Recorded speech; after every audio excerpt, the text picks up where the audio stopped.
Hello and welcome to Todd Rolls Dice, where we're going to take a look at day 4 of the Scourge of Ghyran. This time with a Gloomspite Gitz, or as the article says, Fanatic Fantastic. So we have Lewis here with a little bit of a lore drop. You can check that out. This article is linked in the description below for you to check. But we're more focused on the rules here, and the Gloomspite Gitz received 2 new battle formations in this update. The Gittish Tide enables a unit of Moon Clan Grots to contest an objective even if they're not all standing on it, they're just so loud and distracting. While the Sunbiter pack makes Git Mob companions extra bitey. This one's particularly handy if you're fielding a lot of the Snarlfang Riders in your army. They're the new ones, aren't they? I really like the Snarlfang Riders. The little green Gits also get the Law of Frazzlegit. Most Grots hate the sun, but sometimes its power can prove useful. Bright Fright makes your own Grots run away, which is very useful for getting them out of a scrap pain-free. On the other hand, Git Speed encourages them to get a hustle on, possibly even towards a foe. Today's War Scroll offerings are for both types of fanatics, so if you love ball and chain related violence, then you're in for a treat. Loonsmasha fanatics can now be chucked out of a unit of stabbers or shooters at virtually point blank range. They may hit an enemy unit, whirl through a unit, or even plow through several units, inflicting mortal damage on all of them. That sounds quite strong. I'll be interested to see how that's written. And Sporesplatter fanatics now cause absolute mayhem as they whirl their way around in your move phase, charge, well, spin, duff up the enemy, and hurtle right into them at the end phase, potentially tying up units that your opponent thought were nice and safe behind their battle line. Interesting. I don't know much about the Gloomspite Gitz. It's a massive hole in my... there's a lot of holes in my Sigmar knowledge.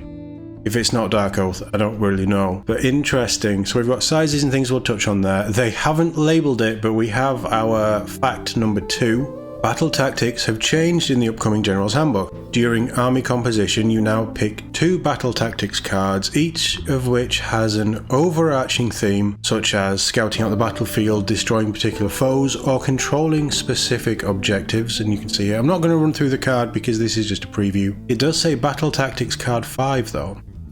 This is the scouting focused one if you want to have a look at that yourselves. Each card contains 3 battle tactics that you have the length of the game to complete as many of them as possible. The twist is that you have to complete them in order and they get progressively harder to achieve. The Scouting Force card, for example, is particularly well suited to fast infantry and cavalry or to factions with plenty of movement shenanigans. Ideal for Skaven or the Ideneth Deepkin, maybe less so for the Maggotkin of Nurgle. Wait, what's that noise? Sounds like the wailing of tortured souls. Probably just the wind, right? Right? Nighthaunt tomorrow, I guess then? How about we actually take a look at this and then we'll jump back into points and things. Faction rules, Gloomspite Gitz, battle formations. The Sunbiter pack, once per turn, army, any combat phase, extra snappy. Declare pick up to 3 friendly Git Mob units that charge this turn to be the targets. Effect, add 1 to the rend characteristic of companion weapons used by the targets for the rest of the turn. Extra rend on companions is interesting. They have to have charged, and Gittish Tide, once per turn army, end of any turn, Grots upon Grots. Declare, pick a friendly non-squig Moon Clan unit that is contesting an objective to be the target. Effect, add 1 to the control score of that target unit for each model in that unit that is not contesting any objectives. That's quite nice actually. Is it nice? It sounds nice, it reads quite nice. I do quite like Sunbiter pack the more I think about it though. Our new spell law, the Law of Frazzlegit. So we have 3 new spells, each of them goes off on a 6-up. First one, Bright Fright, is an unlimited spell. Declare, pick a friendly Gloomspite Gitz wizard, cast this spell, and pick up to 3 friendly visible Gloomspite Gitz units wholly within 12 inches of them to be the targets. Then make the casting roll of 2d6. Effect, each target can immediately use a retreat ability as if it was your movement phase. No mortal damage is inflicted by those retreat abilities. So it is a real Scarpa out of the way. That could be really useful actually. Git speed, Declare, pick a friendly Gloomspite Gitz wizard to cast this spell, then make a casting roll of 2d6. Effect, until the start of your next turn, add 2 inches to the move characteristics of friendly non-Troggoth Gloomspite Gitz units while they're wholly within 12 inches of this unit. A little bit of extra movement, that's quite nice. And finally, Gaze of Glareface. Declare, pick a friendly Gloomspite Gitz wizard to cast this spell. Pick a visible enemy unit within 18 inches of them to be the target, then make a casting roll of 2d6. Effect until the start of your next turn. The target cannot use run abilities and half the range characteristics of the target's range weapons. So it's like blinding them, isn't it? Thinking Gandalf, Charge of the Rohirrim at Helm's Deep, just blinding all the Uruk-hai. It's that sort of idea. That's quite nice. Some interesting stuff to play about within there. You guys will have to let me know in the comments. And we have 2 war scrolls. So the first one we're going to look at is the Loonsmasha Fanatics. 2d6 inch move with a 6-up save.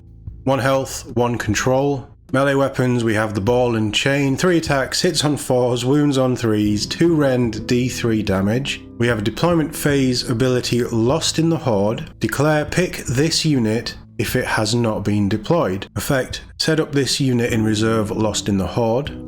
This unit has now been deployed. Is Lost in the Horde a Gloomspite thing? Their other ability is a once per turn, army-wide, any charge phase, Whirling Destruction. Pick this unit if it's Lost in the Horde. It might just be a new keyword. Effect, set up this unit anywhere on the battlefield wholly within 3 inches of a friendly Moon Clan Stabbers or Moon Clan Shooters unit. Then this unit can move 2d6 inches, it can pass through enemy models and their combat ranges and can end that move in combat. Then roll a dice for each enemy unit in combat with this unit or that this unit passed across as part of that move. Inflict an amount of mortal damage on that unit equal to the roll, and it is a core move and charge keyword ability. That's really fun. I like that. I like that quite a lot, actually. Keywords Infantry, Destruction Gloomspite Gitz, and Moon Clan.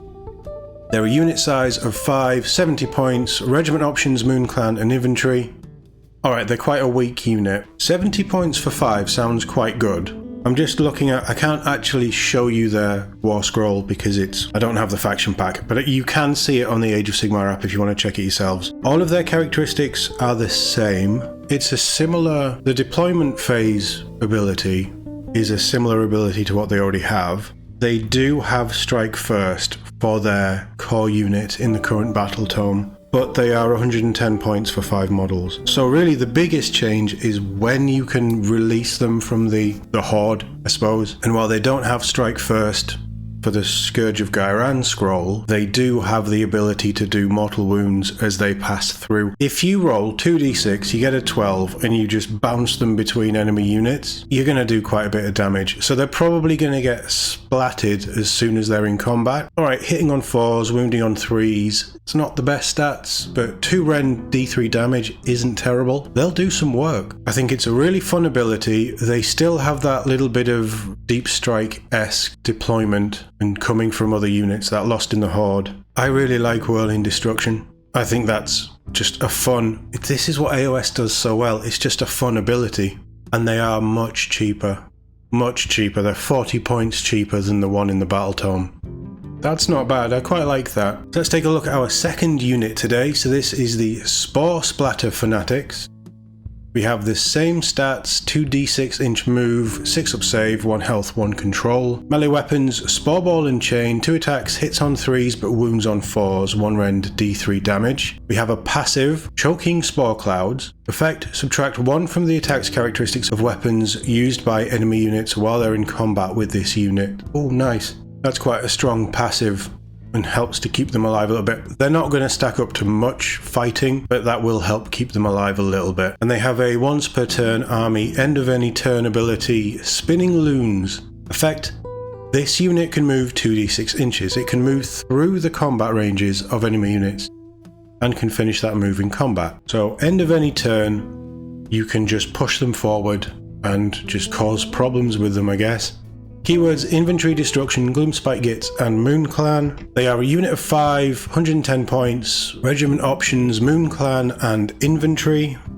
And they are actually, as a unit, for some reason, Loonsmasha Fanatics aren't locked behind the paywall, but the Sporesplatter Fanatics are locked behind the paywall. So all I can tell you is that they are 5 models and 90 points in the battle tome, so it's 20 points less. I don't know if their abilities are better or not. I don't know if their weapons are better or not. I'd love to be able to tell you, but I can't with the tools that I have at my disposal. I think at 70 points, Loonsmasha Fanatics are an absolute steal, reading that, and how you can deploy them and they just do damage straight away. Strike first is nice, but you actually have to get damage through, whereas with this, you have the chance to get damage through multiple units and soften them up a little bit, and then go into your combat phase. So for the points, I think Loonsmashas are really good.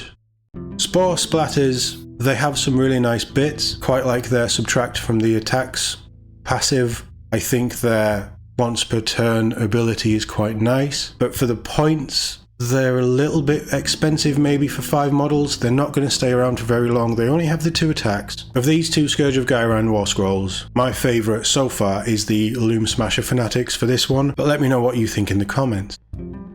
On the whole, I think that this is fun. I really like that ability. That ability is the kind of thing that I love to see. It's just dumb fun. It could be great, it could be rubbish, but you can have a great time doing it.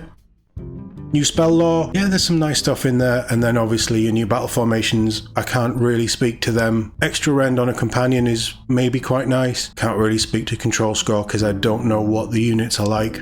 I have no point of reference for Gloomspite Gitz, so you guys will have to let me know what you think of those. But again, some really nice free rules. Scourge of Ghyran is the gift that seems to keep on giving. We'll be back tomorrow with the next one, day 5. As always, thank you very much for watching, and I'll see you all in the next one.